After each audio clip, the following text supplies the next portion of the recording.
présent, c'est la biseau. Moi, je dois enlever mes poils pour que nous Ndeko Antoine. Ndeko Nangai, ça, c'est vraiment un acte à louer. Moutou, je suis le président légitimement élu. Mais j'enlève tout ça pour une unité en Boka. Parce que Kobo Sanate, au-delà de la présidente légitimement élu, c'est son grand frère. C'est son grand frère. Presque la bactère politique, Martin est le grand frère, il a tout. Moko. Na Félix et Moko. Et ici, ça guerre. Attention, ma contane. Oh, les deux leaders. Je te jure, je mets qui a des frères. Attention, tu fais le premier ministre. Et ici, ça guerre. Il faut tous un moment où tout le monde est important. To lobi te kato kena obeniti mabe limbisami. Ce qui batu musu ba bundaka bitumba lobi ba komi lelo ba osala. Ils appellent batu musu ba yibi le ba yiba ki lobi lelo pe ba osala. Ba soit fait na bik ba destin déjà 4 ya Congo ya on appelle ça en forme. Ya Moïse Katumbi. Ah! On continue Moïse na marambo. Seulement bandela bandeli yango. OK. Parce que Moïse Katumbi azali produit to na confirmer azala qui produit to na to azatisiko donc azala qui to aza produit ya basango parce que le sango travaille pour Moïse Katumbi peut-être l'engue Martin à côté peut-être ma soeur ma Congo va changer de marche à bango parce qu'aujourd'hui Moïse Katumbi est dans la rébellion peut-être. Vous avez des éléments où ils ont prouvé que Moïse est dans la rébellion. Pourquoi le bien Moïse Katumbi aujourd'hui est dans la rébellion? Ce n'est pas moi, c'est Peter Tsani. Peter Tsani, personne a défendu Moïse Katumbi plus que Peter. Notre Koulout. Peter a dit ceci. J'ai quitté Moïse Katumbi parce qu'il est allé dans la rébellion. Moi, je ne peux jamais soutenir la rébellion parce que mes enfants me demanderont, papa, pourquoi tu avais fait cela? Alors, il a quitté Moïse Katumbi pour à quelle rébellion? Pour avoir signé avec Kabila. Tout ça. Moutou a yébi malab pour les gamins dans la réalité. OK. Soyez moi sur le but que vous allez nous Moutou, parce qu'elle dort avec toi. Mais Peter Lobi, Moïse est dans la rébellion. C'est moi comme raison, c'est que plutôt Martin Fayoulou a retiré signature parmi les 4 leaders rwandais. De la même manière, Fachi a retiré qui mène à Genève. Martin Lobi, non, je ne peux pas. Je ne peux pas. Na kanisa tout ça ma compatriotes, ma patriotes. Oh, parmi nous, nous avons des rebelles. Je ne peux pas. Je retire. Tamina Koufa pauvre, Alobi bien. Ceux qui ont Koufa, Tamina Koufa, et bien eux à valeur, qui bien sans valeur, et bien valeur, et bien eux Koufa sous les drapeaux. Et non, eux Koufa pour attirer qui pays naïe. Démarche à Sango. Na telle démarche à Martin Fayoulou. Na lobby très bien. Lobby démarche à Sango. Parce que le Sango portait Moïse Katumbi comme étant le candidat. Mais aujourd'hui, comme Martin a eu le devant, peut-être moi sérieux. Qu'est-ce qui te rassure que apparemment, le président de Mokabongi? Merci. Apparemment, aux accords doute. Il s'appelle photo lui, mais ça va pour l'intérêt en Boka. Cela veut dire qu'il faut Katumbi azonga na Congo. Matata azonga na Congo. Bafang Diongo bazonga na Congo. Bajan Kouinbou bazonga na Congo. Nanya bengana bango na nuke fula. Qui a chassé Matata?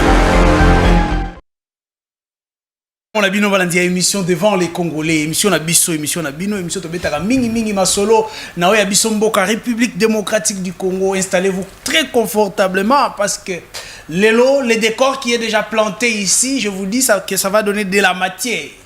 Bobesana na bango, Bosepelaka na bango, et aujourd'hui ils sont venus répondre à votre invitation. Toujours que répondre à l'invitation de l'émission devant les Congolais, c'est répondre à l'invitation du peuple, pas du journaliste et du peuple. Alors, tu as évolué la minute pendant 1 heure. Il y a émission devant les Congolais avec les vôtres, les journalistes du peuple. Isaac Moutombo, sujet Ezali Ebelete, sujet Ezali Obem Moko, Oetali Bongo, dialogue en la République démocratique du Congo, la position de Martin Fayoulou, rencontre entre Martin Fayoulou et Félix Tshisekedi.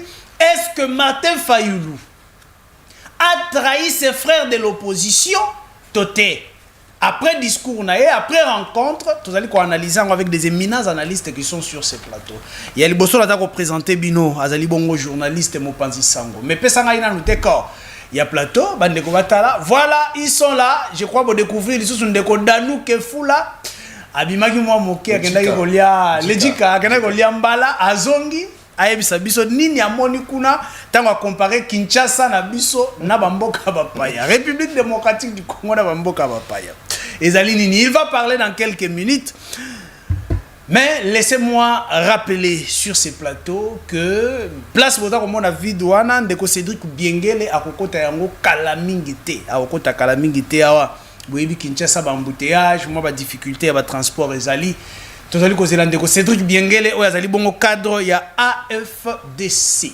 Alors je vais commencer par qui aujourd'hui? Je commence avec ndeko Danou Kefula oyo azali bongo journaliste mais avec penchant plus il y a opposition contre le régime, il y a Félix Tshisekedi Likolo peut-être il mauvaise gestion a ebisabiso tokomesana yemoko akimaki mwa moki akendaki mikili ya poto azongi est-ce que mesani na poto to atikali kaka komesana na République démocratique du Congo ndeko Danou Kefula mbote nawe bienvenue mbote ndeko Isaac mbote na bandeko tozana ba on plateau to partager na ba makanisi mbote na ba kongomani banso bisiki bazali kolanda biso ndi na ba na bile sel hellénique journaliste nzamba alanda kana ba ange betoza awa nzamba azali afanda za kolanda munze nzamba sombi TV ya 75 pouces alanda mona na yeyo ya ila kaibe information ya solo ba vérité na makambo ili kaka na Congo tika rapidement na lo bana okende konanga na Congo tu ne peux pas ya on mitu na ke Félix alingi mbokote ndiko Isaac na kepoto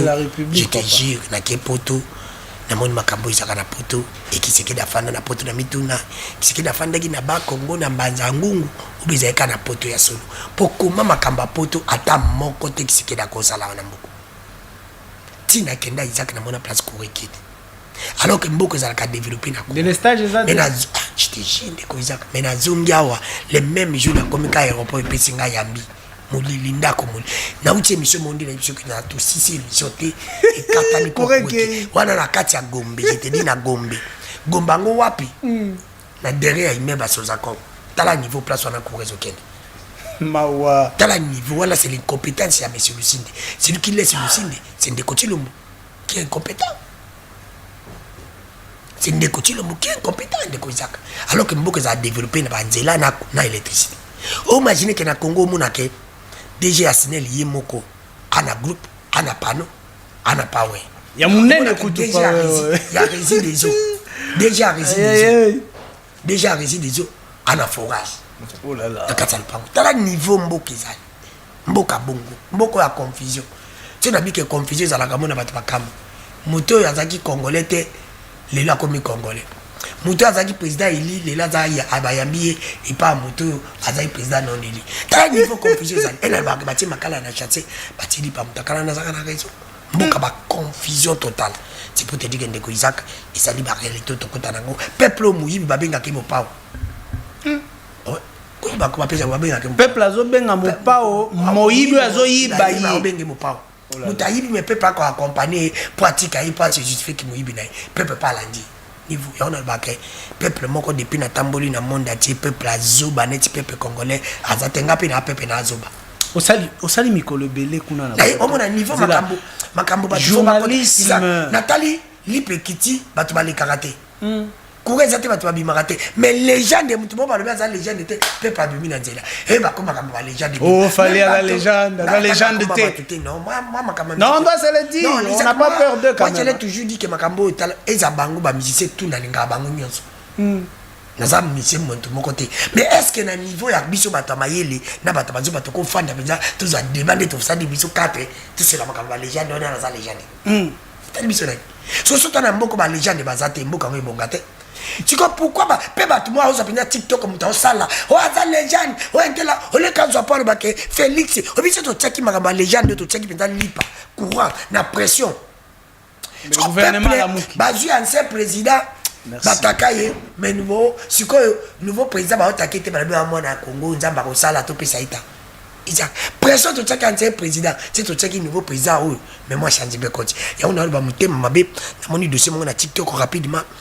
Il y a les bossés zali comme on a une dame qui témoigne que baloba ki bato babango balbi que 25% à richesse à Congo ancien président détenu par Joseph Kabila Kabango mais si une dame qui a témoigné et la dame vient dire que azalaki c'est que c'est na kobeta mo bande kobeta ye ndalo ba ki za lokuta mais ngala mitu une question même si ça qui vrai mais bazo kumisa Kabila des grands parce que comment ce qui y a dans 25%. Azan grand pour Ayibi. Ayibi Congo comme na 25% comme grand. Dans le Bible, Isaac, s'il vous plaît. Non, tout là pour philosophie la gazette. OK. Ce qui y a dans beaucoup de 25 na Congo.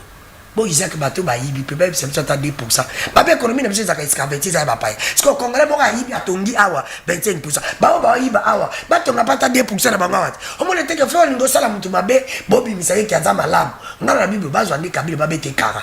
Pour faire la maison, ils ont dit comme c'est sur gras. Pour une hypothèse, na mon angle, c'est normal. Et ça, c'est un journaliste qui vient dire que non. Oh, soi-disant, Miguel a volé avec Alingiti. Il dit qu'il a fait des enquêtes. Parce que il détournement. Mais il dit qu'enquête, pour un bisou, un vrai journaliste. Enquête, ça prend beaucoup de temps. Et sur une enquête, ça prend beaucoup de temps. Comment vous avez une enquête, vous avez dit qu'à ce qui est Alingiti, à Longwe, Malamoko, oh Miguel a volé à complicité avec Nguette. Tout simplement pour nous baby ça. Mon CV a bon merci, merci Danouke Fula, merci. Merci. Merci. Nabotoni Maloba, na pesa ki okaka mbote. Na pesa ki ombote Danouke Fula. Elle a le combat bateau, obi ke bana poto bakabelenga. Ngaso na ntse mutaki poto bakabela ki tini kuta. Même bata opposition, même bata nyosa kinga bakabelenga. Mais obi bato ba isanga bidano tanga bakomba bateau. Oh le bakano za kana pouvoir tanga kuma bato me to za conseil pas dans bakomba bato bali général katsungo kabuki no mwena jila lingiti ba le mtotanga olia kanimbo na bango tika biso de fan na le mero fetenga ko sakate mais c'est pour te dire que ça na bato même libanda tu ba obi osam sala malamba sa ngai bakabelenga même bata opposition même bata fondation mama Denis Kutu ba confirmer que kaka Gilles Lingette na merci beaucoup. Merci beaucoup. Kelvin Zalampangi. Merci beaucoup. Kelvin Zalampangi mbote na we bienvenue. Ofandina Djika. Mbote mon amboka Isaac Mutombo. Je suis mec, je suis patriote. Je suis mec, je lutte pour l'égalité sociale de mon peuple. Je suis mec, je lutte pour l'autonomisation de la jeunesse congolaise. Donc Isaac, merci beaucoup dans l'occasion PCI. Et Mbote Nadji Canabiso, il y a aussi la différence, il y a Congo, il y a aussi la différence, il y a un fer en ciel, il y a information. Tout ce qui est OTP dans mon frère qui est Linga Makasi, qui est Mbouta, tout est pendant que le lingue single de Isaac Kassimam de Rodano, au Alobi, à cause de Penzate. Minga Luba a raison, le moteur local, Balbang et pas Lingue Tezal, au collage de Banga Banzambi. Donc, parce que mon constate au sala, parce que depuis tant que Miguel Bakangi et communauté à Lingeti, à l'enco battre la haie. Ce qui l'ont Bakangi, oh, monsieur. Willy Mouchenia, les entreprises non. Ce qui me mal il faut accepter que ça mal pas ce qui est dans le bateau, grand protéger, défendre pour voir Félix Antoine Tshisekedi Tshilombo, il y a les bossali à Lingeti. Oyo a mouillé maillot jusqu'au sacrifice. Karabino na union sacrée de bobenga qui est parrain à détourneur. Na kata union sacrée bato musu ba benga qui est parrain à détourneur, il y a pas détourneur. Ezanga bato musu ba leka miso la bato non. Tama le miso la lingi asali komba moto. Ngaka ba mamba lingeti, a lingeti longi na ngai amba moto, apesa musolote. Même ça o asali, to boya même datation a boui même ça me dégoûte à mon ngai injuste. Merci mon frère. Donc pour dire que bala ma tête pe c'est bon mbote banzela ma tête ezo salema kasi. Tout le monde et comme na moi pas moko ya torture. To ebité mbongo ngwe bungi to e ba yibi les sous poto 14 km. Jusqu'à présent ben moi vitesse moko ya ma casse mais to moi pour le moment banzela et lembi. Et puis ba bukango maman moi tout ngabi papa bi le kana TV. Ba to ça la misala ma tete. Ba zali ba Rwandais to ba zali ba M23.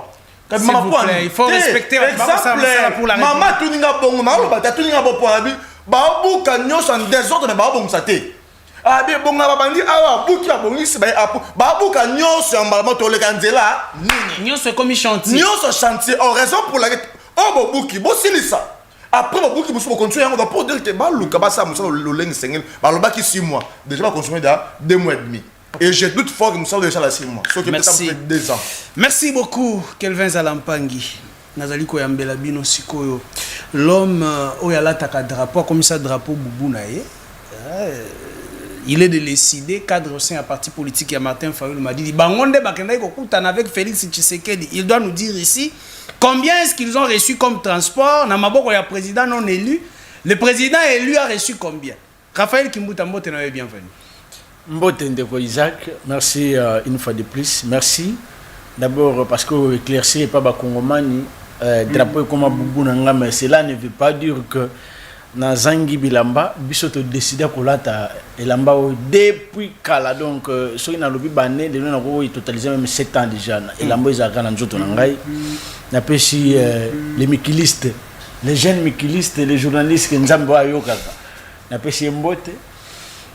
Par rapport à Moussala, na une reconnaissance, là je reconnais vraiment bravo na epina Moussala Oya Salaka. Donc, bilo mbalé chez moi, na kontara Moussala na bilo même de près, natala bilo na musika. Félicitations, il faut continuer dans Moussala, c'est vraiment une très bonne chose. N'a pas si Kelvin, un frère que je respecte beaucoup, Mbote, mais Tikaninga epena pesa.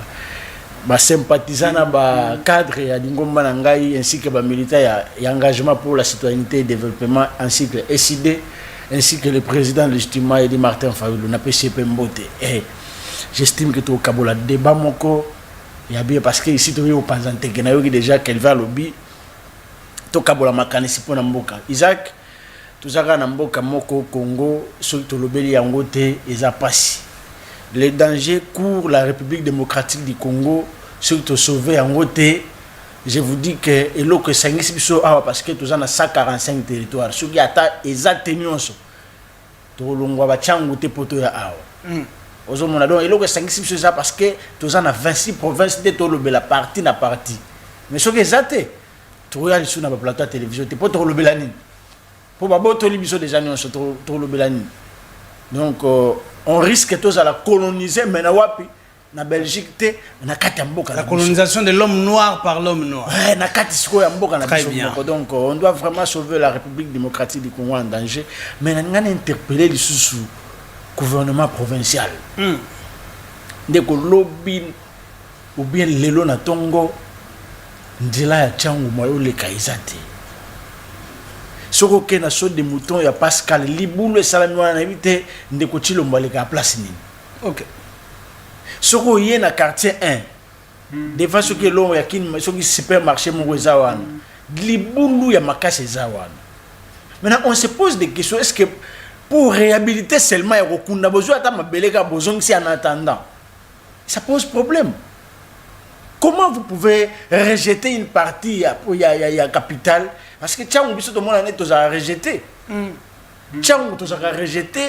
Donc on dirait biso kuna to vivre nangamu na biso eloko etikali ka batira biso gouvernement na biso, président na biso, ba ministre na biso parce que ça ne va pas. Ça ne va pas. Merci. Ça ne va pas de quoi ça la passe et puis ça biso na soni. Pourquoi? Parce que bayaka ba leki biso wana, baye bazongi mais ba otika biso na ba condition wana. Très bien. C'est inhumain quand même de vivre dans ma condition quand même. Merci beaucoup. Nous allons confirmer bandeko ya Tchango ba benga mingi lobby na ba matali banzela lorsque je présentais banzela où ezali kotonga mais ezali en chantier na Kinshasa. Ba lobby na ngai nzela ya kulumba. Soko kei nango vers wenze ya bitabe na simawana maman moko bengi ngai lobby je lui avais na yebisa ke maman je prends en charge kolobela bino pona esika wana. Nzela wane tongamaka presque lisusu te sala neti telema bayaka kaka na mabanga. Mais on ne sait pas OVD misala wana est kozwa combien de temps. Et qualité ya nzela bozali kotonga mama ebisi ngai kezali na bisika musu bozo tonga soko tali trottoir oleli. On se pose la question OVD mosala na yango ezali nini na mboka. Et ce n'est pas une structure à mettre à côté. Tant qu'on soit acteur ya OVD. Je pense que c'est un Tumbachi qui est là.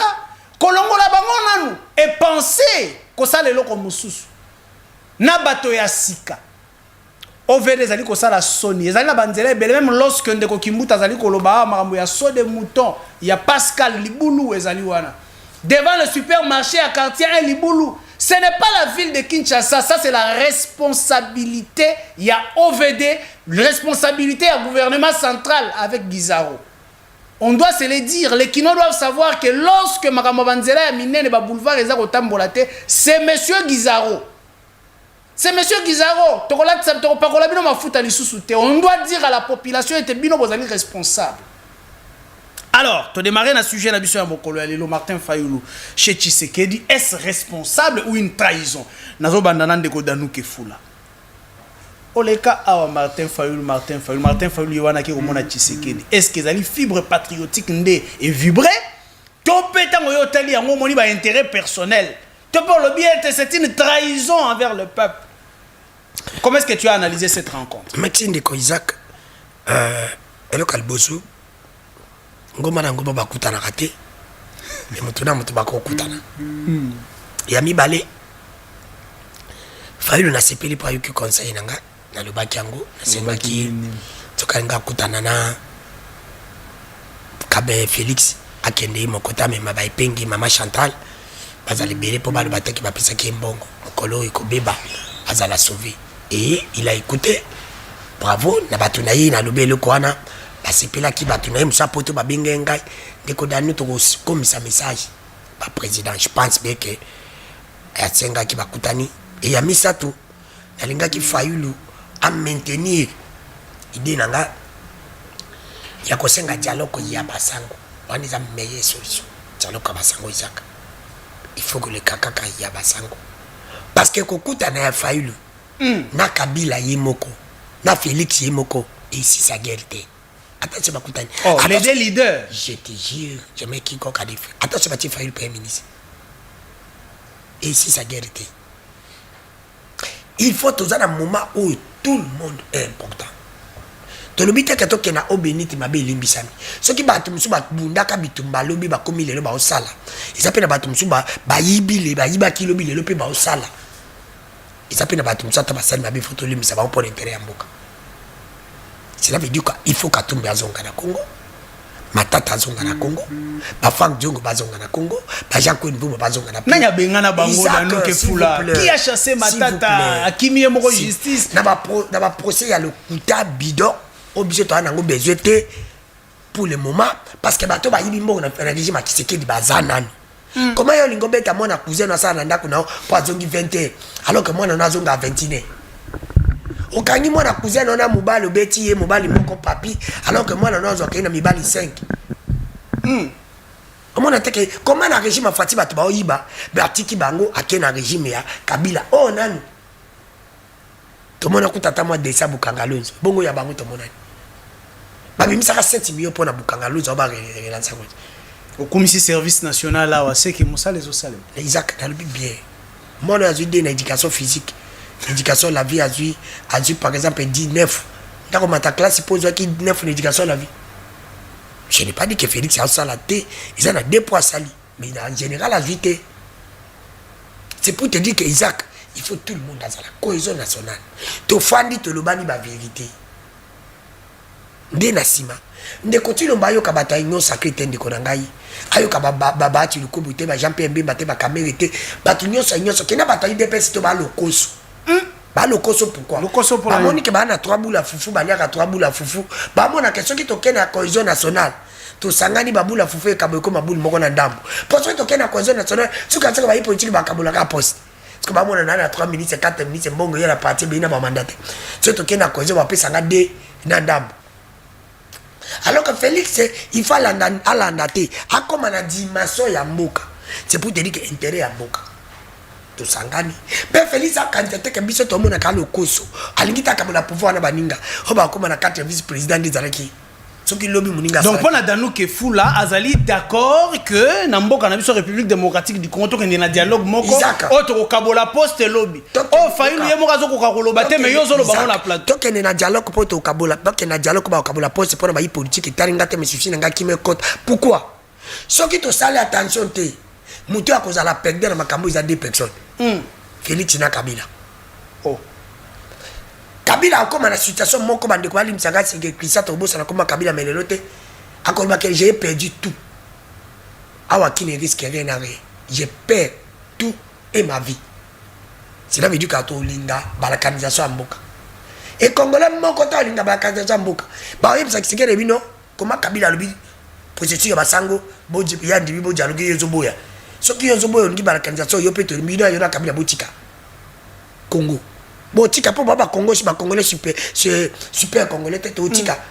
Après, qui s'est dans paix. 30 secondes. Alors que, qui s'est dans la président. Ah, je peux na Kabila qui dit dialogue à Basangango, Yango, ou Yakato Solo. Il y a une revendication. Revendication, ou Yato Solo là. Très bien. Parce que ceux qui bango baboy to le bani, abenga qui bino bosenini, boboy. Mais ceux qui te, comme on dit bando wele la mona, kolomona wele la mona te. Puis je te dis qui c'est que dit non non. Mboka biso ko za ba kanizete. Yona Kabila fo botika, to luka batu mtuto cha. Et qui c'est que d'accord na suka a olingatika. Mais attention qui toke na dialogue kango suka tsuka ile keke pa bisekedi. Et ça la dialogue mo te otala qui c'est que alonga président te. A otaka président 2028. Très bien. Na 30 secondes etikala na relancer yo. Ayo kandenge fayu la loba après discours na ye, ayo ka basango toke na processus ya basango. Toke na kimia to ça la unité nationale. Tout le monde après na kati wana bakotia boy. Tribalisme te, népotisme te, clientélisme te. Et bah tu n'y as pas aucun gouvernement wana. Bah on a un candidat en 2028. Faut qu'on fasse. Oui. Bah tout bah on a un ministre dans le gouvernement wana. Bah on a un candidat. Voilà on a le bail politique. Il y a République démocratique du Congo. Il y a Mikili à côté. Non. Merci Danou Kefoula. Tu as dit à la candidat. Tu as dit premier aux ministres. Vous allez premier vice-président de la République. Vous allez un candidat. Parce que ton boy va te faire un bon gouvernement.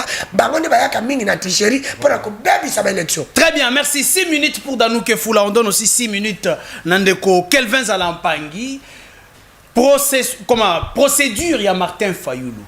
Est-ce une procédure patriotique, une procédure nationaliste, ton intérêt personnel de Kotinda et Pembenya Tshisekedi? Merci beaucoup. Tant que vous analysez en tant que politologue. Merci beaucoup, Ndeko Isaac. Thomas Hobbes, un grand écrivain, Moko politique, Kobisoto Tangi Pito Landamakasi. Très bien. Thomas Hobbes a lobby, il faut que nous ayons des institutions fortes à la place des hommes forts. Ce qui a analysé le discours de Martin Fayoulou, c'est que le benga yango ezali lokomo ça les sentiments à ça les intérêts personnels. Je dirais non. Pourquoi? Parce que ce qui est pour un intérêt personnel, Fayoulou devrait aller voir Tshisekedi depuis longtemps. Ok. Depuis longtemps. Parce que beaucoup ne le savent pas, mon frère Isaac. Fayoulou, dans ce pays, n'est pas n'importe qui. Fayoulou, je peux dire, sous d'autres cieux. Vous reconnaissez ça aujourd'hui? Non, depuis longtemps. Depuis longtemps. Fayoulou, Baké Cooks, a mis deuxième. Oh, Moto a mis deuxième dans l'élection. Alors n'importe qui était. N'a pas payé 2028, deuxième. N'a pas payé sérieux. 2023, troisième. Voilà, c'est tout ça la moyenne. Deuxième, la troisième. Au moins, la deuxième et demi. À ça, on a toujours la poste, il y a deuxième. Donc, pour dire que Fayoulou a moto à Oboya Fayoulou, que non, Fayoulou a pesé T dans Mboka Oyoyo, c'est un sorcier politique. Pourquoi? Parce que ndeko banga ke musika lobby bien que processus oyo ya paix ya mboka oyo donc dis jamais ça Fayoulou libanda. C'est vrai, surtout tant une déclaration commune il y a ba opposant on va venir signer Fayoulou azaki numéro 1 on a signé qui déclaration a signé le 30 avril. Moto a comme ça après ça qui sens la déclaration c'était Fayoulou. C'est un nombre de 4. Moïse Katumbi, Fayoulou, Joseph Kabila. Bosemba le bisabiso. Totanga kaka. Totanga Kabila pour à gérer mboka oyo. Donc pour dire balai 4 na c'est ça. Mais ba moi surtout 4 wana moto a qui crédibiliser déclaration wana. C'était Fayoulou. Donc on peut se dire aujourd'hui que Fayoulou n'a qu'à y avoir leader et opposition et c'est lui qui crédibilise. Il est le numéro 1 parce que c'est lui. Bien sûr, bagane comme ça dans il apprécie un sens et puis un respect. Maintenant on dit ma déclaration à Kabila. Est-ce qu'on peut se dire que Fayoulou est le leader le plus populaire et opposition? Même Moutabo à la Sate. Depuis. Nana Obo Yango. Même Yemo Fachi, il y a bien au bas du peuple. Eh bien, politique. Mais sur le plan politique, la science, Fayoulou maintient toujours son poste comme étant leader de l'opposition. Ah, je suis très content. Lelo Balubite était Azali camerounais. Merci. Il a repris sa nationalité. Il a repris sa nationalité. Dans une introduction. Ok. Pour te dire qu'à moi. Non, au moins, Tant que une élection, j'avais aimé, j'aime beaucoup les hommes politiques. Au moment dans la même, vous savez, pendant la campagne, il y a des termes et des mots que nous utilisons rien que pour déstabiliser l'autre. C'est ça aussi. Parce que tant que au moment dans lequel il y a monde bosala qui peine à union sacrée. Union sacrée comment? Moi je n'ai jamais signé la charte. Comment on dit Mamadou Niang non, nga na membre union sacrée. OK. Je suis maître, na jamais charte union sacrée. Nga na membre union sacrée. Il faut toute sa confusion. Donc pour dire que Fayoulou Lelo à lobby l'air est grave. Ndeko Isaac. Déclaration à Kabila de plus de 40 minutes. Avec une simple sortie médiatique à Fayoulou de 3 minutes. Et qu'on écrasé 45 minutes. Ah bon? Les discours de 4 minutes de Fayoulou a écrasé l'actualité à Kabila. Moi, dans le monde chanson, il y a hymne national, c'est 3 minutes. Et qu'on écrasé 45 minutes. Mais Mouta Bongo Boti na balance c'était comment? Mais c'est pas le passé. Non, il fallait qu'il puisse aller voir Tshisekedi avec son équipe. Pour ça va être lobby, notre tête, le lobby qui parce que beaucoup pensent que Fayoulou a pris l'argent. Beaucoup, on m'a dit là. Non, tout y a ça sens dans Moussala et Moto. Fayoulou n'est pas n'importe qui dans ces pays. Très bien. Et qui met en boca oyoyo. C'est vrai dans la vie oui. On peut tout parce que l'homme est traité en famille. Ma bellealité. Mais Moto Netsi, Corneille, Nanga, Ndekolanga Danu. Tout le monde s'appelle Corneille Nanga. On peut bel et bien comprendre Francky Diongo. Oui, on peut bon comprendre les autres, mais pas Nanga. Ceux qui ont tué. Nanga, d'abord, ceux qui ont fait Mandoki. Ceux qui font parce que celui qui devait prendre les armes, c'était Fayoulou. C'était Fayoulou, mais Fayoulou a osé faire aussi Mandoki parce que Alobek Abima Kazaki élu. Mais il y a bien pouvoir en ailler. Fayoulou c'est Mandoki qui m'a dit mais Nanga président, il y a une grande institution comme la CENI. Asu Mandoki pour la nine. Alors maintenant l'accord va respecter un côté. Accord en nini Nanga. Accord en nini Nanga au bateau cité. Pourquoi je suis carré mignon na il semblerait de bateau cité. Makila au Nanga tangesi. Et là, les Congolais sont morts à l'Imbissa Corneille Nanga. Tant que le parce que tant que Tanga, tu es bien au Tanga, champion, basé belé, balé, basé on a formé nini. Nanga a formé nini. Devant un pouvoir légitime. Parce que Kabila a acquis la légitimité en 2001. Il n'a jamais été légitime à l'époque. Mais tu serais président légitime. Maintenant, après les armes. Sous quel miracle? On peut pardonner Franck, oui, c'est notre frère. Abou Nzela, oui. Mais jamais qu'on ait Nanga. Pour ça, c'est ma sang et était pour elle laver ma tomate. Non. Tous ont insisté. Bravo, na Fayoulou à lobby, l'air est grave. Toi, emboîté, pas, na processus, c'est ma sango. Mais ma sango, était tant offendre la table. Été, Nanga qu'on soit parté. Merci. Parce que Nanga a un moto avec saboté. Était dans mon poussé. Fayoulou à lobby, je m'adresse à 3 compatriotes.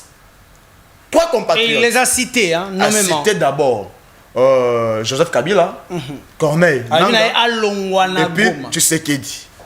Kabila, tu n'as jamais les bandés à processus. Tu n'as jamais un dialogue, il y a paix durable de ces pays sans Kabila. Jamais. Kabila ne prendra pas. Ah, vous en êtes conscient? Papa, je vous parle de la science en tant que politologue. Celui qui boulouille qui te bat. Mais la science m'oblige de dire la vérité. Okay. Je ne peux jamais trahir la science. Kabila a géré ce pays pendant plus de 18 ans. Il maîtrise bien ce pays. Donc, alors je parle dans le discours. Maintenant, on a 3 compatriotes. Quand on ne veut pas un compatriote, c'est celui qui a l'amour de son pays. Merci. Est-ce que Nanga a cet amour? Oh, celui qui a l'amour de son pays, c'est ce que nous appelons comme patriote. Merci. Patriote avoir l'amour. Vous risquez de dépasser les temps consommés par Nanga a tenté. Merci beaucoup. Je prends. Il a déjà pris 1 minute de plus que vous d'ailleurs. Alors, nous prenons Ndeko Raphaël Kimbuta. Ndeko Raphaël, on vous dit Lelo Oyo, Eloko et Gangi, et pas ya Martin Fayoulou, et Zali Bongo. Héritage politique, il y a papa Tshisekedi. Tshisekedi avait ses enfants politiques, loco là-bas, Martin Fayoulou, qui n'a pas supporté comment la Félix Tshisekedi, qui est aussi descendant à papa Tshisekedi qu'on noyé. Il a voulu sauver Tshisekedi de son noyade. Est-ce que vous prenez les choses dans le Lengewana, topé, vous vous dites que c'est la nation qui est prise avant tout avec chef comment? C'est la nation où Ezali Bongo qu'on a sauvé par Martin Fayoulou. Merci Isaac, j'espère que nous na sepeli na ba commentaire ou bien ba analyse ya ba colibateur tous na ba on a plateau à la télévision. Martin Fayoulou ne vient pas pour sauver la vie de Félix Tshisekedi, mais ici on sauve la République parce que ce qui nous réunit c'est la République et non les humains.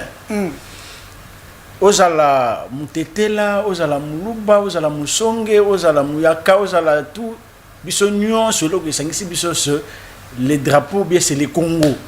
Donc c'est la raison pour laquelle le président légitimement élu a courir pour un danger et interpeller presque tout le parti prenant face à leurs responsabilités parce que autant les discours j'ai aimé Calvin a rappelé la carte de discours que le président a interpellé 3 compatriotes, mais il est allé plus loin, d'interpeller aussi les Congolais que nous sommes, en nous disant que, souvenez-vous de votre hymne national, où nous dressons nos fronts longtemps courbés. Donc, de l'autre côté, à Tchenan Bateau, en tête à la crise politico-sécuritaire, que vous êtes en face de nous, devant la balkanisation de notre pays. Parce qu'il a interpellé Nanga, Corneille Nanga. Les 100 Congolais qui est en nous reconnaissent que tu es Congolais. Mais derrière toi, tu es entouré de l'armée rwandaise. Une force où ils ont détruire l'unité nationale. Une force où ils ont Congolais, citoyens Congolais, alors, bien, écoutez, la complicité. Exactement, parce qu'on estime ici que c'est la complicité du Rwanda. Et nous, il y a des Congolais. Les Congolais sont là pour le manipuler, tout ça va pousser un pion pour que G et Zala bien jouer. Alors, le président légitimement, il comprenant le G, on ne peut pas peut-être courir dans le danger, tout le monde en mboka la biso, n'engezo se déchirer en présence de la biso. Moi, je dois enlever mes poils pour que nous monde Ndeko Antoine. Ndeko Nangai, ça c'est vraiment un acte à louer. Moutou, je suis le président légitimement élu, mais j'enlève tout ça pour une unité en Boka. Parce que comment ça été au-delà de la président légitimement élu, c'est son grand frère. C'est son grand frère. Presque la bactère politique, Martin est le grand frère, il y a tout.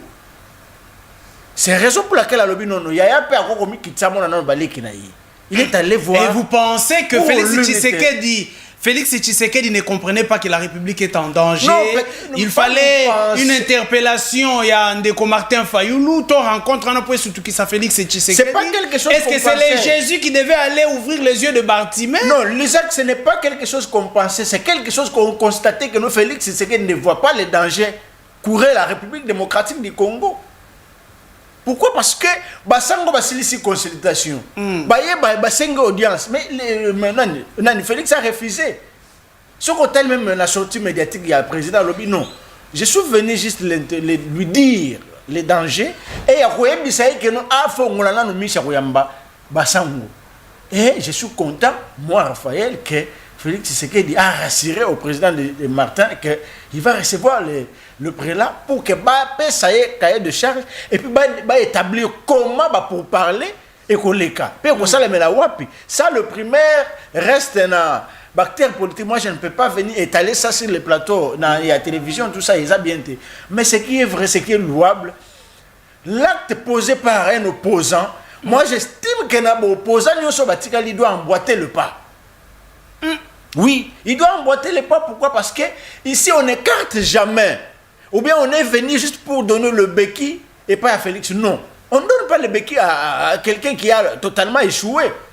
Mais on est venu juste sauver la République du danger. Pourquoi? Parce que le processus de Kinshasa Zali, chapeauté par le prélat. Mais attendez, donnez un peu aux Congolais la différence entre consultation et Béran d'Azali Kosala. Si Fayoulou avait réellement à proposer, oui, il pouvait aller kopesa yango et pas Eberand en termes coucher yango na papier après si yango et pas Eberand pour que le président de la République a s'imprégné na yango. Pourquoi n'avoir pas fait ça à l'époque? Bon, différence c'est la consultation à prélat basango église et c'est ainsi que non, je parle de consultation et ça les maquettes par Eberand. Et puis consultation à Eberand opposant. Et consultation à Eberand et basango la différence. Pourquoi? Parce que la différence est à niveau nini.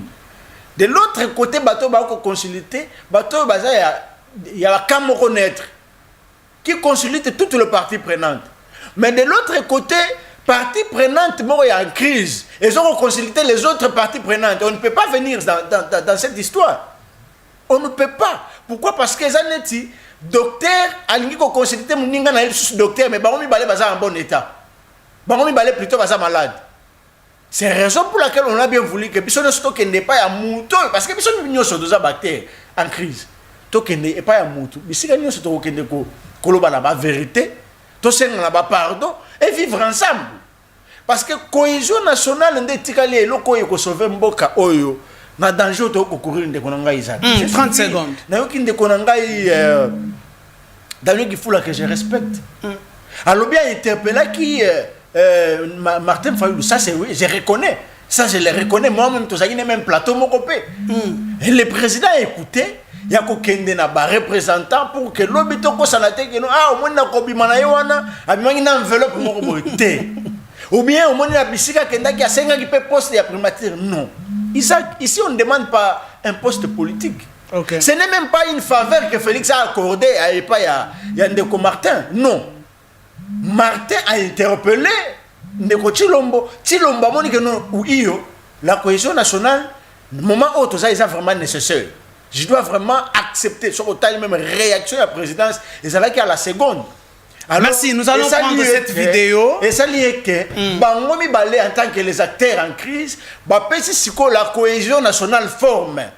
Mais maintenant, quitte au primaire et tiré à Basango, nous établir faisabilité dans le déroulement et la cohésion nationale bien processus de Kinshasa et que le Kandeng ne va pas faire toutes les parties prenantes en crise autour d'une table. Merci beaucoup. C'est ça en fait. Nous allons prendre cette question vidéo. De partager des postes politiques. Tokozwa vidéo oyo qui va nous proposer la régie, la vidéo ya Ndeko Martin Fayulu ya kutani na Ndeko Félix Tshisekedi. J'aimerais bien que l'on tire attention sur l'ambiance oyo ezalaki na kati ya Salwana, pe ba propos ya Martin Fayulu na sorti parce que c'est ce que nous analysons aujourd'hui. Tokozongela Ndeko Danou na moi Lombango. Si la régie est de cœur avec moi, régie image.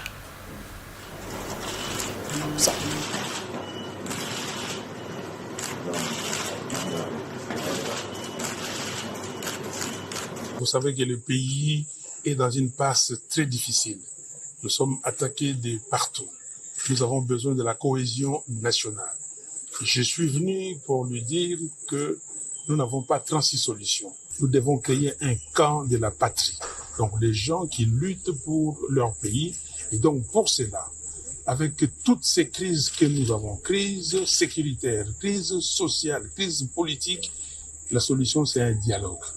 Donc je lui ai demandé de tout faire pour rencontrer les évêques de la Cinco et les pasteurs de l'ECC pour discuter afin de voir ce pacte social qu'il propose, comment est-ce que nous pouvons le mettre en avant. Donc il m'a compris et il va donner sa réponse très rapidement. Nous sommes Congolais et nous avons des frères et sœurs qui souffrent, des enfants qui souffrent, des enfants qui dorment à la belle étoile, des enfants et des gens qui meurent tous les jours. Aujourd'hui, à Goma, combien de gens sont morts?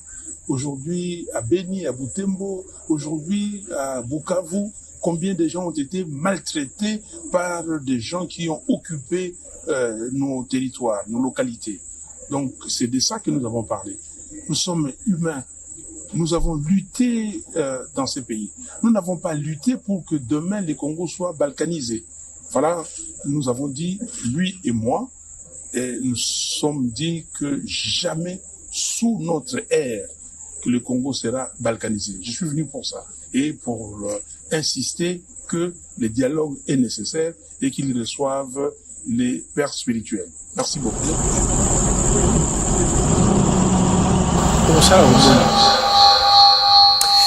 Mesdames et messieurs, voilà, c'est Martin Fayoulou Madidi, na sorti naye. Vous pouvez voir là, Mbote Pesa Maman Chantal, Tomoni Kuna, Ndeko Prince Penge, Tomoni le secrétaire général Devos Kitoko, Namoni Koulou Tulanga, l'année Lexus légal, Alex Dende, Koulou Tulanga, il y a beau marché.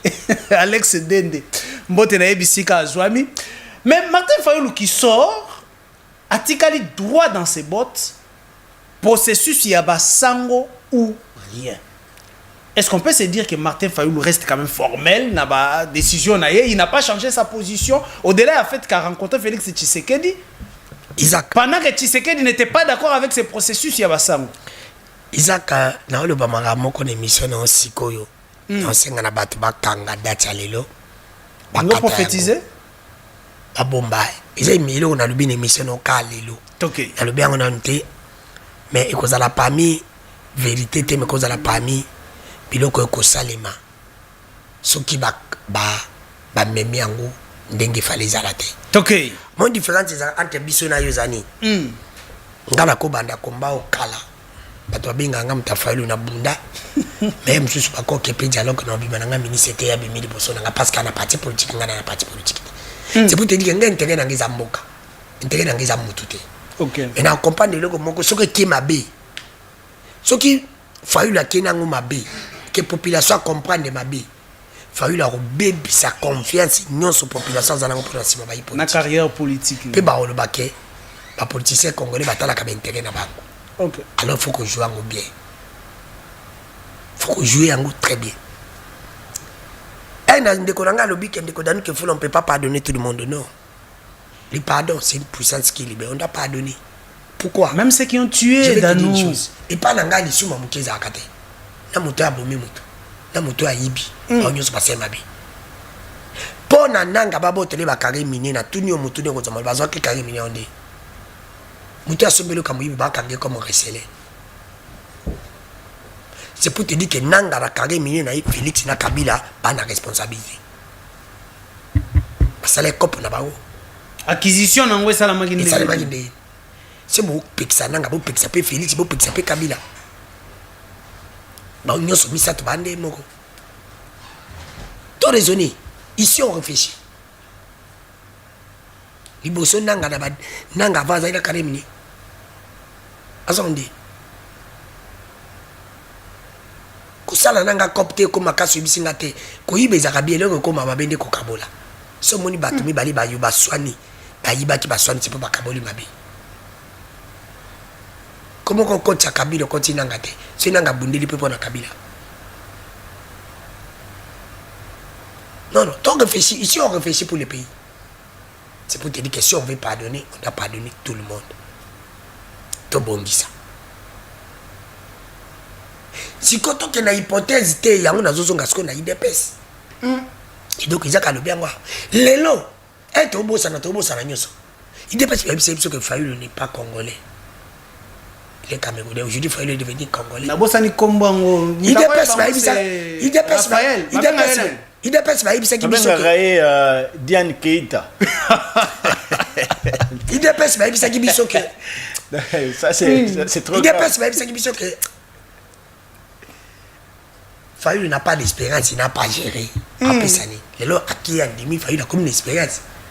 Fayoulou pas dire que Félix n'est pas président élu. Président, non, président élu, c'est pour te dire que tout le monde s'en a confusion. Les lois, il ne peut pas confirmer que Fayoulou a plus démocrate que papa qui s'est dit, tu en as parlé, et plus patriote que papa qui s'est dit. Et là, Fayoulou a sali qu'il a patriotisme. Comment ça? Parce que Fayoulou nous avait, il y a le bien, il y a pour le bien. Que Fayoulou qui s'est dit, Bafang Djong Bangotou, Bakatumbi Bangotou, moderne, papa qui s'est dit. Que Fayoulou a coupé Kabila au nom de la paix, pour le patriotisme, beaucoup en danger. Bon, en 2011, à l'époque, on a beaucoup de Zika Kabila par l'ansa qui offre. On a mis en exil. Bon, il y a tout le temps, Sangana. Oh, MLC va te bénir Makendaki. Pourquoi papa qui s'est dit à Boyaki? Fallait pas dire Makende. Le cas Boyaka, c'est un patriote. Il a fallu la qui est un patriote. Il est plus patriote que papa qui s'est dit. Il faut une dépense pas reconnaître. Tu vois maintenant place Malouba dans le site. C'est pour te dire qu'être au Samakama. Alors, tant qu'il y a une hypothèse au thé que basala deal sa baninga so basali deal sa baninga kanga data lelo Fayulu bakoti basangani ka bato baza bakoti kuna ekoma token élection ezate na 2028. Est-ce que la question va nous poser Danou Kefula, attendez, est-ce que vous allez vous demander que s'il vous plaît mboka za na bitumba moi to gagner élection ezate. S'il vous plaît, Danou Kefula na sunga yo chité. Est-ce que les lots, vous allez comment que ezali na deux camps ezali ko se dessiner? Le camp Martin Fayulu na Tshisekedi o ekoki ko se former comme le camp de la patrie, et de l'autre côté le camp ya bato basimi mando ki batikali pe na ngambo wana et puis c'est deux camps ya classe politique. Balinga pe ba même biso te lelo ko bika ya patrie ya séparation ya division ya classe politique. Ya classe politique. Poko comme akenote Fayulu aye Tshisekedi ayo kana Fayulu ba basangani basali bloc na bango biso batabandundu na bandeko na bakasai to sangani to jipe bandeko na biso basoi to tiki bango kuna. Tribunal to Kaboli Congo bloc. Non, ce qui m'a qu'à hypothèse à celui qui sera perdant c'est qui na Kabila. Je te dis, Congolais mon côté c'est là on dit ma balkanisation. Aboya ou Fayulu aboya. Congolais mon côté on dit ma. Oh, pour m'intérêt la bino. To boy na biso, bolonga bilo mbali. To tient mutu mususu. C'est pour te dire que Tshisekedi fasse un président. Aza sensé ya kolobale. Ala nanzelo Fayulu alobia la bimi. Mais là, on a la kama qui se gagne à l'imbissana pour na local je suis journaliste on za malanaka azala na mutia mabe ya basango te pour qui se gagne ndiza mutia mabe ya basango oui les loko moko discours moko basango balobaka eh basala ka discours lobaka non biso tozo consulter pour na mutia ko kambatie qui se dit oui parce que je suis basango pe bazana parti pour na bango quand même j'étais quelque part ici aux lapsus on se comprend que nous consultons pour celui qui va remplacer qui se dit bon on me semble qu'il y a un cause appelée lapsus Isaac on réfléchit bon on a un tikala qui se dit mutema bino bozeya mutema otalingaka atozala père papa la mwana ba père ngasa daingani mutu na remplacer papa la mutema otalinga ba remplacer qui se dit atala eloko wana te atala NT atala ke parce que basango bakutani bato nyonso kisiki na kutena ba basaba kutena ba basaba kutena minele basaba kutena Kagame basaba kutena bayebi nyonso bakutana na kisiki basolo la tontia paix so tontia na biso paix pour ceux qui tontia paix on est tontia paix to bino to ko kena paix landa bien so bato nyonso bazali to kena paix na hypothèse nga lo bizaka mutu tu akondima kokota na gouvernement oya kokota na nini tout aza candidat oya kocha za candidat ya na zimsa Martin Fayulu so qui même avant que na gouvernement ya cohésion nationale tinda ba epenge tinda bango kokota te parce que tu es un grand tu veux kolinga to zali kelelo pe de nzokulobi. Très bien, merci Danou. Ozali mutoyo ozali ga so qui te exact parce que bakena hypothèse ba ko ba comme kuno te na 2028 tu zali na retard to kento poussa so qui même pousse élection que balinga musu bazate ekosa mabe mais so qui peut biso tout total pour intérêt mboka mboka za de to gagner élection ya malamu. Ok, cause à la contexte, nous sommes condiments. Tu peux être une année, 2 ans. Tout le monde est dans un combo à cohésion, tout le monde est dans la cati. Les gens peuvent merci. Te pousser. Mais ceux qui va suivre les bandes. Merci Danou, merci. Merci Danou Kefula. On a dit que qui se dit jouer très bien. Ce qu'on joue très bien. La sagesse doit parler. Yonde Moutou. Merci. Très bien. Tous on déco Kelvin Zalampangi. Oyazali na biso les temps caméra ils la biso déco Kelvin Zalampangi. Laissez-moi féliciter ce bon travail. Il y a tous à la télévision qui abattent un travail des titans. Voilà, les images sont là. Merci beaucoup à Plamedi Tondo, à Josué Sia, Montréal, Réal Pams Bienga. Mais quand on les remercie, remercions aussi les promoteurs de la chaîne qui donnent espace naïe. Peut-être la République démocratique du Congo en toute liberté. Ah ouais, la chaîne, il y a opposition, chaîne en majorité, nous parlons République démocratique du Congo. Sali malam to cité yo. Au sali mabe peut to cité yo, peut to dénoncer yo. Cette liberté-là, il faut aussi dire merci à l'honorable Nabiso Oya Pesibiso ba espace Oyo Tobeta Masolo, il y a République démocratique du Congo, honorable Junior Nembalemba. Alors nous prenons de Kelvin Zalampangi. Analyse, est-ce ces deux classes, deux partis où ils allaient se former déjà dans la classe politique Nabiso, c'est une des choses. Est-ce qu'il n'y a pas danger que la proposition à Martin Fayulu est Kama parce que le gouvernement ne veut pas de Bassango? Vous avez la parole. Ndeko Pekutu a passé déjà quelques pistes de solutions. Ndeko Isaac, Tozo, ça l'analyse. Dans le discours de Martin Fayulu, alobaki phrase moko alobi l'histoire ne pardonne jamais la trahison. Très bien. Et c'est loko yo toyoka on peut pas ya Monsieur Laurent Désiré Kabila. Ne jamais trahir son pays. Jamais trahir son pays. Et démarche ya basango. Et elle m'a bêté. Mais le lengin de kodana lobi awa ki Tshisekedi ala moi qui moteur m'a bêté au kanda ya basango. Elle lokuta. Papa dans la kanda banana. Comme elle lokuta. Pourquoi? Parce que Tshisekedi en tant que patriote ayebike na kota qui na porte na obima la porte. Le Congo ne lui appartient pas seul. Hier c'était Mosé, hier c'était Joseph Kabila, aujourd'hui c'est Tshisekedi. Pour dire même ici le langage to phrase wana de kolbitam Tshisekedi lapsus to éviter. Écoute un peu à solo. Mais est-ce que tu sais non dans limite parce que ceux là qui yango il y a un choc maloba oba sang loba tout ça be chaud loba même naye moko a loba ma belé contre pouvoir en place mais comment ayamba bango toujours donc et loko ya processus ya basango net nga personnellement personnellement na démarche basango naza d'accord na ngota 100%. Ok. Nga, personnellement. Mais ceux qui vous d'accord, tu dois apprécier des marches de Martin Fayulu. Pourquoi? Parce que Zali, on apprécier des marches de Martin Fayulu. Pourquoi? Parce que ça va aboutir, on va soutenir des marches à Bassango. Nalobi boy.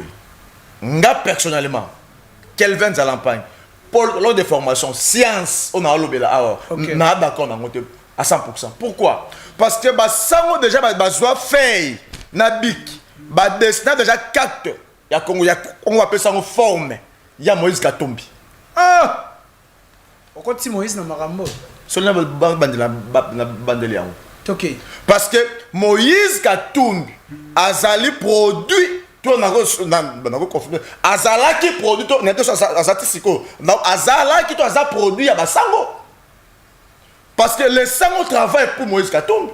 Peut-être le Martin à côté peut-être ma soeur ma Congo va changer de marche à Bango parce qu'aujourd'hui Moïse Katumbi est dans la rébellion. Peut-être.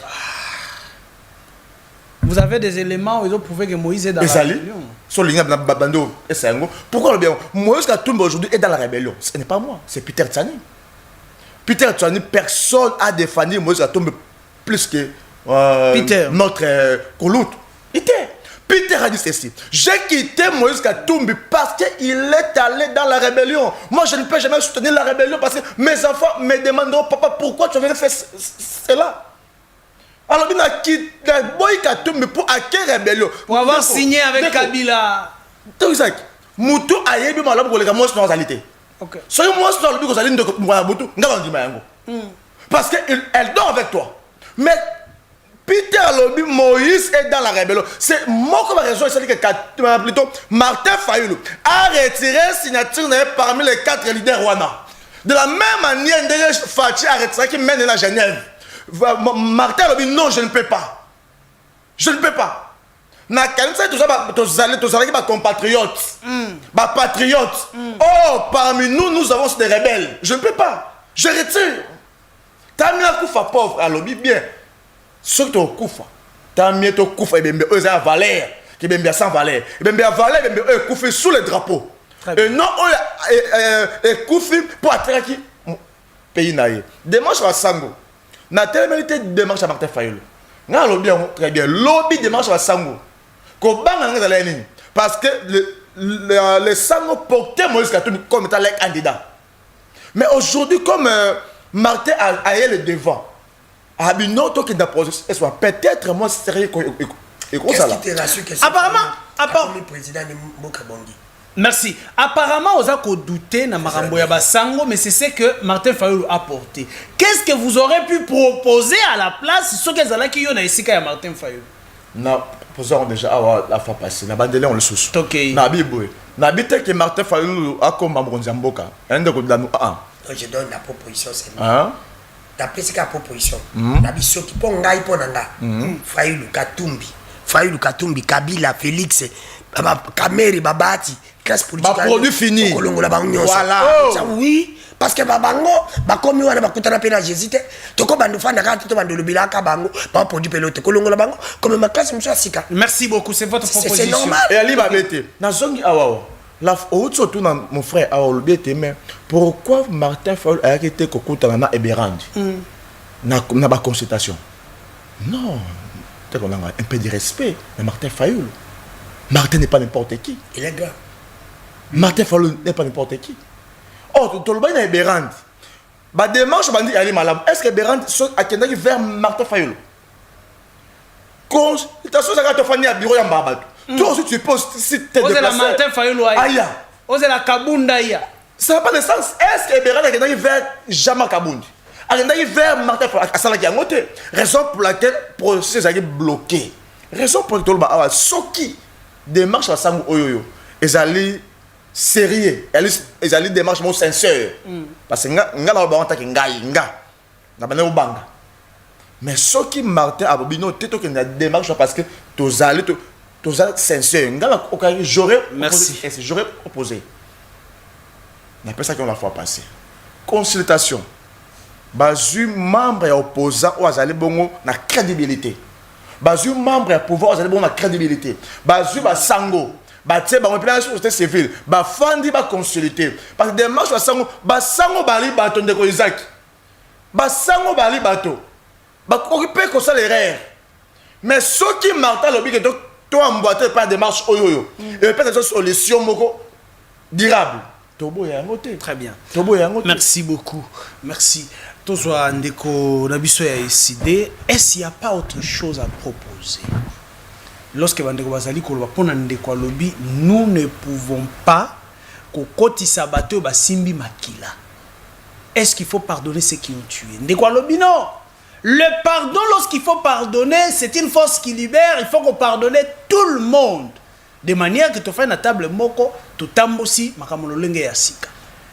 C'est quoi comment la vie y a des comme Martin Fayulu lelo? Est-ce qu'il faut aussi qu'on rejette ba péché nyonso ya ba tuerie ya makila et tangi à l'est de la République? Les millions de Congolais qui sont partis, faut qu'on tika yango total la politique lolenge monsusu. Merci Isaac. J'espère d'abord na premier point est d'abord concernant déclaration conjointe. Très bien. Il y a opposition. J'espère que nous avons une déclaration morote que nous réunir ba force nuance que nous ndeng tous aboyer to sala ba marche biso nyonso ensemble non.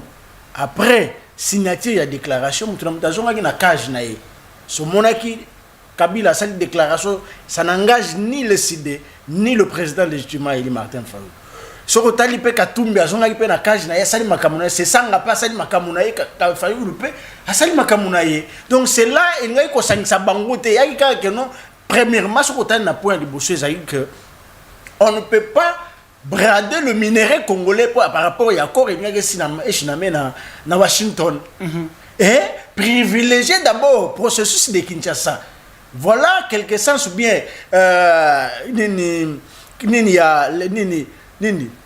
quelques signification il y a signature wana donc les amis que qu'on rappelait batuana que iyo tondimi mais vous tenir compte d'abord pour parler à Kinshasa ce qui aboutit et ça qui Fayulu lutter na Kabila ou tout ça donc c'était juste pour nous éclaircir bateau ba kolanda. Et deuxièmement par rapport à Makila.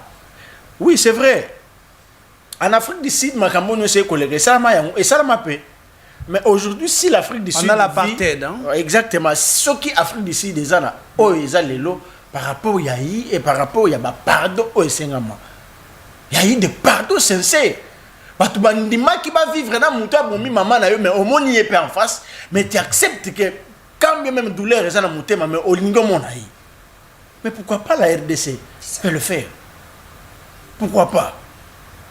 Parce que toi comme d'abord on a pas si à muto yo, on yebi que muto a yebi pouvoir na yo.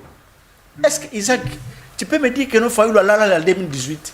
Ouais, c'est vrai que non, au moins muto a eu pouvoir ou ana ko ça les a yo. Jour où on a réalité ou bien jour il y a passation pacifique au bien bon ki wana Fayulu non la quitter. Mais muto lobi non. Vu ça, mais je dois quand même pardonner. Je dois pardonner pour privilégier la paix, la souveraineté à Congo.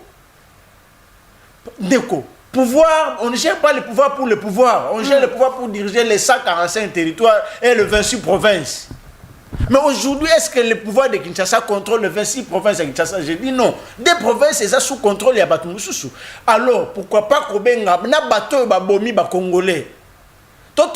Pourquoi Bossimi Mandou qui peut en boka nabino? Parce que Nanga c'était un rebelle. Moutoua s'est rebellé na État congolais. A s'est rebellé na mboka na ye. Toko tourna yo comme kuna ndenge nini. Nous sommes autour d'une table. C'est tout à fait normal. To vivre na Moutoua bomi. Parce que tous 80, prenons l'exemple. 80 000 oye bakufi na Goma. Maintenant, tous un exemple mouké. Tinanga comme na Kinshasa. Combien de Congolais bakufa? Non, je prends l'exemple. On a vu l'exemple, Isaac. Tiens, combien va au alors, est-ce qu'il faut que vous Sabatouana à la place, il y a Koubengi Sabatouana autour d'une table? Parce que ceux qui Toyokaki à l'époque, ils na Bunagana, mais les logos maïkendate.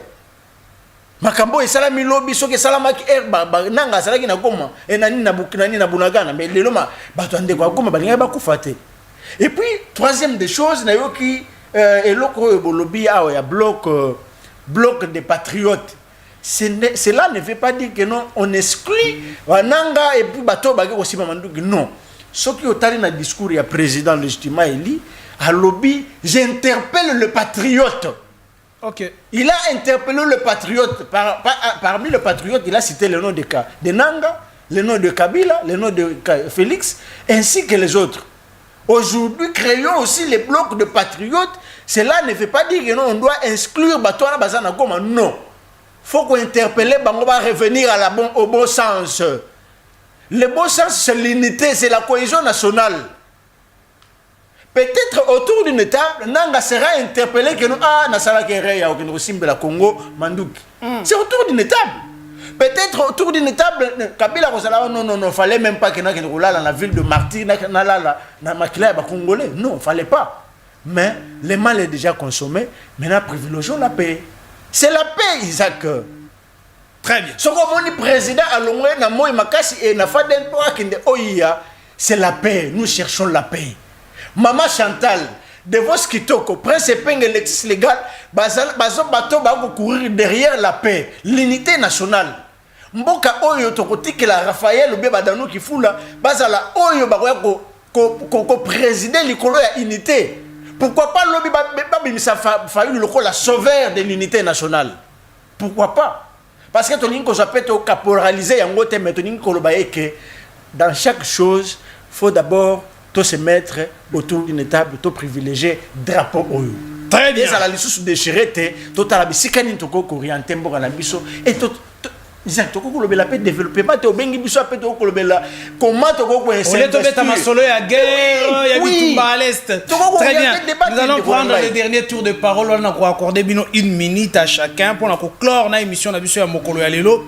Mais lobby bande ko ba bengi nga ba lobby oza ko citer banzela kaka ya ba commune mususu o etongami, mais na makala quelles sont les communes o etonga comment na makala quelles sont les nzela o etongami. Alors, lorsque j'ai fouillé Daniel Bumba, sous Daniel Bumba, pas Daniel Bumba, sous Daniel Bumba, la ville-province ya Kinshasa etongi la route, ils ont réhabilité la route Kwilu, ils ont bon na commune ya Makala.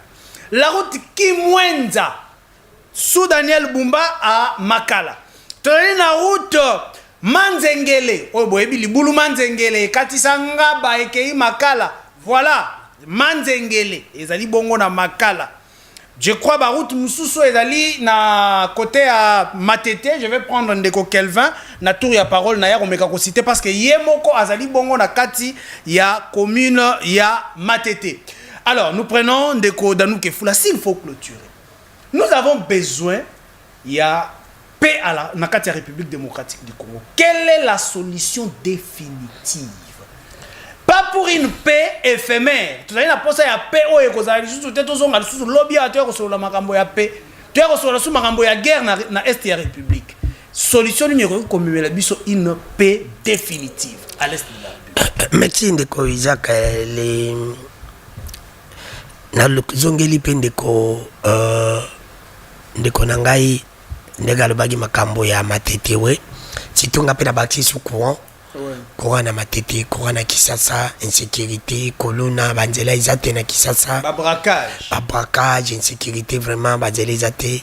Faut attendre konjo kolo, alongola DG à OVD, alongola asenga na ba député à Kinshasa, mulimo ya songi côté la bango ya mabeba beta motion contre Bumba, alongola pe Bobles qui marimba qui mais moto à côté déjà na ba décision je pense que je lui encore beaucoup de bénéfices magnifiques alors on la PDG à Sénena résidé Lucinde à Kitati na banane ya tindela ce moni congolais sérieux sokoli mai ya malili ya yina kaye abande lobela Lucinde c'est un sorcier c'est qu'il a des communicateurs ozolo bela Lucinde mais courant zate non mais ça on faut ça la sorcier la chemise moko za no chiffonné chemise la chiffonné mais ozolo bela Lucinde non je vais parler de mais chemise n'a pas repassé. Vous avez la parole, mais on a continuer. Moi, je me pose la question. Mouta Kolobela Lucinde, na plateau télévision, na même minute quand na prise de parole, il y a eu mon courrier. Ça comme il moutou mora zo lobela, alobeli Lucinde, alobeli courant, to sili saboui. Madame na zo benga albi mais papa, mbongo tira ki ya makala et kokite fona ba sa votindra mo na impisa. Et je lui ai dit mais si tu vois maintenant, tu ça une émission. On makambo zo so to loba. C'est pour te dire qu'il faut la succès de Isaac. Au bout qui babilo ka boisalima. Boisalima kala Congo. Merci. Pour au moins à niveau bilo ka nga ko sakate. Nga mama na sala effort na biki na zamu tuna ko sa mena ko sa mingi. Ils ont fort ton a le bain de Isaac la ville province de Kinshasa n'est pas gérée. Et si la ville province de Kinshasa ils ont la chance c'est sa capitale, place ben suisse ali, ils ont géré bon na place ben suisse. Oji bande ko langa Kasai, central ba ko banini, oji bande ko langa Sankuru, oji bande ko langa palanga na Maïndom. Merci. C'est terrible. 30 secondes. Solution définitive. Les biscuits des journalistes sont inattaquables. Solution définitive. Mais moi je vais te dire une chose en tant que journaliste aussi que il y a na banzela mon côté. Tongami na gouvernement provincial exacté gouvernement provincial ba aider bango na gouvernement national parce que ministre tutelle avait dit que bon nyoso bon na tonga banzela ils ont gouvernement central. Merci mais ils ont tonga quand même à Kinshasa ça il faut souligner. Non là il faut tonga que ba sale fort sungo bila 0 monana te ba na bango zaka ba bandi ba chanter nyoso nzela moko mais moi il faut que merci ngalo ba bosolo mais moi et ce qui s'est comme ça pour les yamboka pour les kamotali paix ndeko paix oyo tozana ngo ndeko Isaac moko na 30 secondes Isaac ezali paix oyo il faut le cana dialogue ou rien parce que comment on fait des abattus Isaac parce que mon dialogue on est andé ba politique ba sololi ba yepe pa na biso ba pandisango to moni réellement to pesipe makanisi na biso réellement que non to moni ezali bon solo totiki bango peto teba pe ndeko Isaac bagade fo zani elle bazoni ngaba ke na gouvernement na bango ba okindi wana gouvernement ya cohésion nationale ba salaire fait kita avantage c'est kita ba ba ko ba avantage ba ko pe na kati wana ngala lingi bazala ba candidat parce que loko nyonso zo pesa problème na Congo za première élection après parce qu'il y a beaucoup de gens qui sont frisqués nako pesa exemple moko ezineti ndeko na biso totanga komba honorable Junior Limbalimba il a été frisqué Azoa qui élection bakati ntingi pululu il a été frisqué bango bila bazaki ba frisqué bakebele bazaki frisqué na ba élection oyo il fallait qu'on solo là pour que l'élection à 2028 tout le monde a réellement mutu azalaki ngapena zaka frisqué na kanda parce que j'ai été voté. Mais aussi merci beaucoup. Ce qui est vrai, c'est inadmissible. En tant que patriote aussi, net voté à sa député na Kitambo. N'est pas ta place pour voter. Et les gens comme les gens à cause d'angana zoate. C'est possible. Je te dis la bonga bomba katena le bango. Là comme Isaac, là je l'ai dit à haute voix. Il y a Kalame, il y a l'autre à 2023. C'est pour te dire que Batme Belle va s'affrisquer. Alors, pour le quoi les ont gâté en 2028, te préparer maintenant. Bâton, nous, c'est ma capture bacal, bon, bah, ça va pouvoir. Le cas la bino bolingi bobo développer mon casiko, te peux dire nos chances, bokin. Bon, ça n'a pas mandataire, ce qu'est l'élection ici. Mais bon, ça n'a pas candidat, ni député provincial, ni député national, ni candidat président de la République. Merci. Merci beaucoup.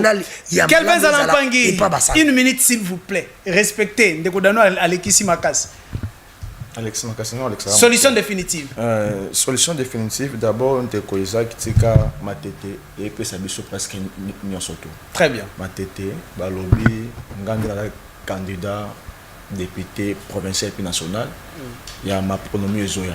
Ah, tour ozala lisusu bongo te tour tu es national au national provincial au provincial baopesa nga presque nyonso tu so nalobeli yango te ezali malamu te parce que pitikana tosenga nasenga yango c'est vrai badiabanda basenga yango nga nasengaka yango mingi merci beaucoup na Edi Yeli Molangi, merci beaucoup na Daniel Pumba, merci beaucoup na Doudou Famba. Quels sont les nzela où etongami déjà autope banzela où eza kotongama en cours rapidement parce que ngonga Edi Yeli merci na musa parce que ceux qui batsaki volonté te linge salemate Daniel Pumba Edi Yeli merci beaucoup matete etonga parce que Edi Yeli azali vice Daniel Pumba diriger bato ba ke Edi Yeli Pumba ba la musala te bali bandoki parce que matete so zilo kele ba umbu ba buki tu ba misale salema lokele ba umbu ba otonga ozui malandi mutoto ba otonga ozui pululu ba boma ba otonga ozui mai ndombe kinzasi ba otonga ozui lokoro mandina ba otonga ozui anunga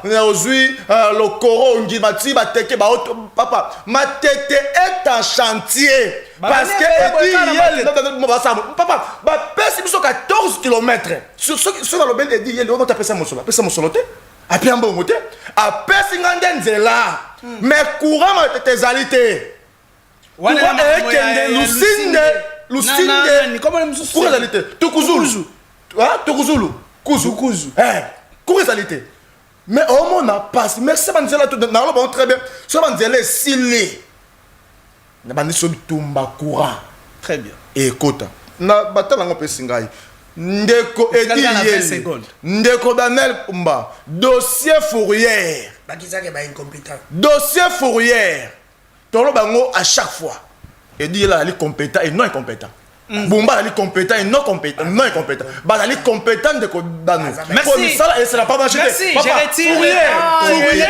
Fourière dossier pardon attends 10 secondes Fourière ba osenga batu $110 plus $50 et ça va $160 mitura ba ozo ke ndaka côté ya gare centrale tozonga a dossier matolo tozonga awa to lobela yango cohésion nationale ndi ya solution moko équitable pour une paix durable parce que bato ba frustré so zu meda kan kolongo ba tanga été kan kolongo eda azwa lukunga le ye awa azwa mukenda azwa na lukunga mais ba kata ba mona seni merci beaucoup Tokei Ndeko Raphaël quelle solution pour une paix durable pas une paix éphémère j'espère que l'on a cité na 3 points premier point j'espère que la ligne Ndeko Danou na Ndeko Kelvin chité en disant la cohésion nationale. Non, pas cohésion nationale. Nous avons éternellement la crise de légitimité.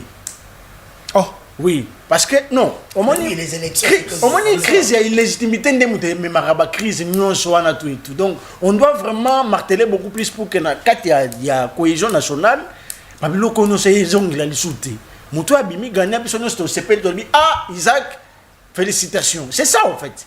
Partout ça se passe, l'homme blanc a partout dans il y a crise, il y a illégitimité. À partir de l'élection. Exactement. Donc, cette fois ici, on doit vraiment marteler sur ça pour que prochainement il y ait deuxième chose. Ndeko, moi je me sens mal. Je ne suis pas contre avec eux. Tu es un peu pour taquer bangote. Tu es vivre pour mais quand même, en tant que tu vivre. Mais vivons au béto liambongo conscience na yo moko pena elobi que no te na fin une semaine courir na mboka. Comment expliquer kaka nga Raphaël na ko yembela tukusu soki na Lucinde qui est incompétent au sommet il y a institution comme Yasinel. Donnez-moi cette image réelle. Voilà, c'est lui qui distribue le courant. Oui, c'est ça. Je me pose la question. Il y en a qui distribuer courant. Mais ce qui courant un bino est dans le délestage ça y est. Si quand on a la question, ce qui na Kinshasa courant d'abord est stable. Bon on a ba ville aux années ba Goma, Kenge courir aux alandais parce que na Kinshasa on doit résoudre courant. Si quoi Lucinda comme on a niveau là que nous résoudre courant na Kenge. Mais comment on a ba communicateur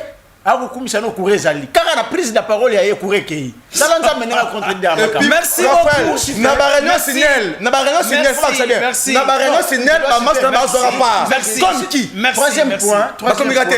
Troisième point, je dis ici que la cohésion nationale reste une solution fatale. Si vous voulez qu'on vive ensemble, si vous voulez que non, népotisme, tribalisme, clientélisme, c'est on doit accepter de vivre ensemble. Merci beaucoup. Vivre ensemble. Tu emboîter les pas dans le processus de Kinshasa. Oh, ya basango. Merci beaucoup. Merci. Tant que Makamedali Kosalema Malamu, nous encourageons. Lorsqu'il y a Kosalema Mabé, nous condamnons. Lorsqu'il faut dénoncer, on les fait sans état d'âme parce que Mboko est à la Kayabiso Nyonso. J'avais dit sur ces plateaux était Kino Mokolo na komona Daniel Bumba Sali Mosala Mabé na leki na condamné. Na côté à sécurité, Babraka Jésus Salema na Kinshasa, je condamne chaque jour na Maimatali sécurité. Mais lorsque Nzela eza kotongama, je dis Kinshasa est en chantier, toutes les communes nyonso kopesa ngai, j'ai des éléments ya banzela on a kopesa yo pour te citer les banzela ezali kotongama. Mais Isaac chez moi alors s'il vous plaît, je reviens à vous. S'il vous plaît, route Mokali Kende na CAPO, chantier Zali Wana na CAPO. Merci. Toutes les communes sont prioritaires pour Daniel Bumba et merci beaucoup. Alors, mesdames et messieurs, merci beaucoup pour la présence Nabino, la bisika nyonso bozwa mieza na ba bureau eza na banda ko pona kolanda émission devant les Congolais bozo landa biso mingi mikolo yo. À tout moment où il y a un problème, vous nous écrivez. Lobi nazwa qui appelle makasi pona makambo etali kotonga maya banzela mingi bande ko bazali ko déplorer l'enterre ya kotonga maya nzela ya Kulumba o esengela ke uta aéroport et bimakino na limité. Et que quand sa rivière dit les millimètres pour désengorger un peu boulevard Lumumba. Mais OVD, na monsieur Ntumbati qui est là, Mosala Mabe. Mosala Mabe. On ne sait pas pourquoi on vous garde là. Assemblée nationale, tu vois qu'il y a une commission. Mais autorité commission est décidée jusque là. On ne sait pas. Pourquoi on nous garderait les gens qui ne travaillent pas? La SNEL, combien de fois on a invité DG à SNEL dans l'Assemblée nationale, mais sans suite réelle. Pendant qu'on nous garde des directeurs, même na test bazoate. Memi bango na test, après tant basali na SNEL, ils ont échoué. Mais on les garde juste parce que. Pendant que les Congolais courant les alités. Et ici, on doit le dire, chef de l'État bazo accusé Kayo na bandeko ya SNEL. Les communicateurs ya SNEL bazo le cas chaque jour pour na koloba que ce qui SNEL a kopé sa courante ezali parce que le gouvernement ils ont produit courante. Et la production c'est à la responsabilité du gouvernement.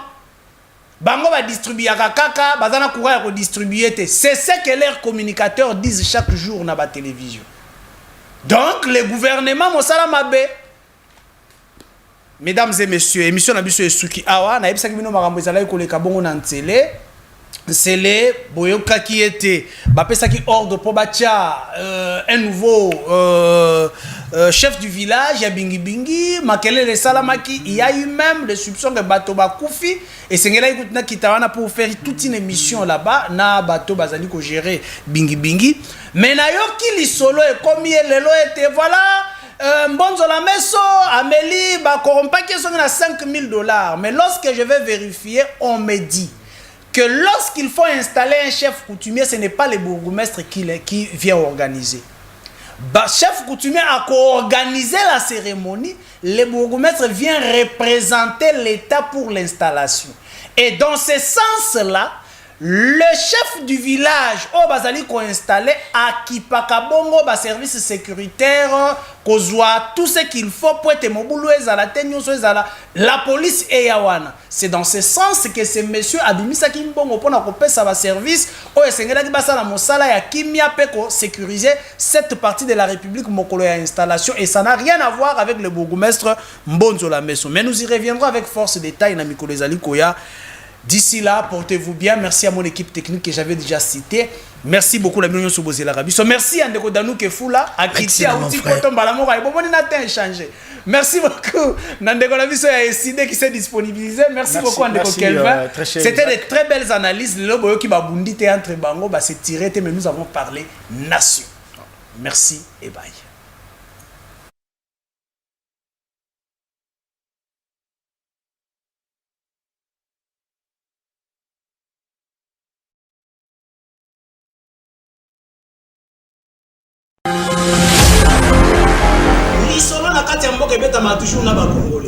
Isaac Mutombo, j'aime bien t'appeler journaliste intelligent. Tina Beni, Tina Kolwezi, l'émission est suivie, en tout cas, félicitations. La qualité était, Yozali l'issue à peuple. Au ministre soit armé, au ministre pas l'institution, il y a pays. Je vous dis la vérité. Même les lois à cause de ma famille, à ce moment café, qui ne sache bien qu'à le café va être après demain. Nauti ko sambela nzambe nauti église akoko sela mito makambote. La terre a volé le sang des innocents dans ce pays. Vous avez dilapidé le compte du trésor Bobini Simbongo à l'État avec autant de légèreté. Mais pas interpeller au pays. Il y a quand même preuve. Donc on a là-bas. Alors ça ne valait à rien de remplacer Joseph Kabila. Kabila est bâtonnaire, c'est Batika Etimia. Comme à 200 000, après moi j'acclame. Non. Tozoyoka makambo wana yake bango bazosomba kaka mapango ba oya sombi mapango na oya sombi ya minene mikolo nyos bazoboma bato miko donc neti tozana mboka na biso te papa 60 ya pasi ya mawa. Égoïsme. Ils ont travaillé pour eux-mêmes, pour leur famille, mais ils n'ont pas travaillé pour le pays. Navengi bino na limete komo na ngai Alexis. Tovengi bino na commune ya Matete.